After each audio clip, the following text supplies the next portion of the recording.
Welcome back to CNR news.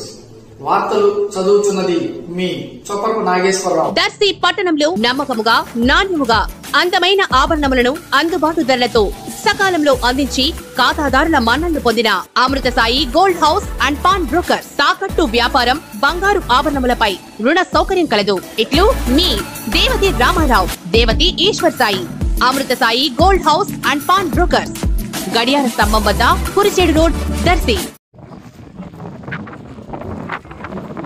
Darsi పట్టణంలో ఈ మధ్య కాలంలో రైళ్ల రాకపోకల నిమిత్తం ట్రయల్ రన్ నిర్వహించిన విషయం ఈ ప్రాంతవాసులకు తెలిసిన విషయమే కదా.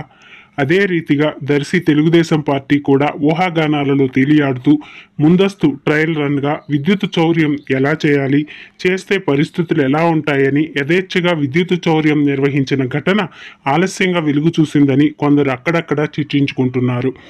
టీడీపీ నామినేషన్ దర్శిలో నిర్వహించిన రోజు దర్శి అద్దంకి రోడ్డులో భోజనాల తయారీ కార్యక్రమం ఏర్పాటు గావించగా అక్కడకు అవసరమగు కరెంటు కోసం అటుగా ఉన్నటువంటి కరెంటు మెయిన్ లైన్కు ఎవరి అనుమతి లేకుండా తీగ తగిలించి కరెంటు చోరీ చేసిన టీడీపీ అంటూ పెద్ద చర్చగా మారింది.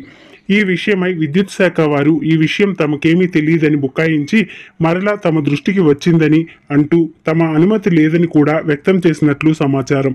ఈ విషయమై ఎవరిపై చట్టపరమైన చర్యలు చేపట్టాలని ప్రజలు ఆరా తీసే పనిలో నిమగ్నమై ఉన్నట్లు అందిన సమాచారం.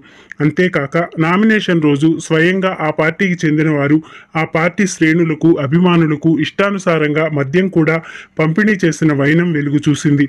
తమ పార్టీ ఎటువంటి అక్రమ పద్ధతులకు పోక మంచి పద్ధతిలో ఉంటుందని ప్రగల్భాలు పలుకుతూ ఇటువంటి విధానాలకు పాల్పడుట సమంజసమేనా అంటూ పలువురు ప్రశ్నిస్తున్నారు.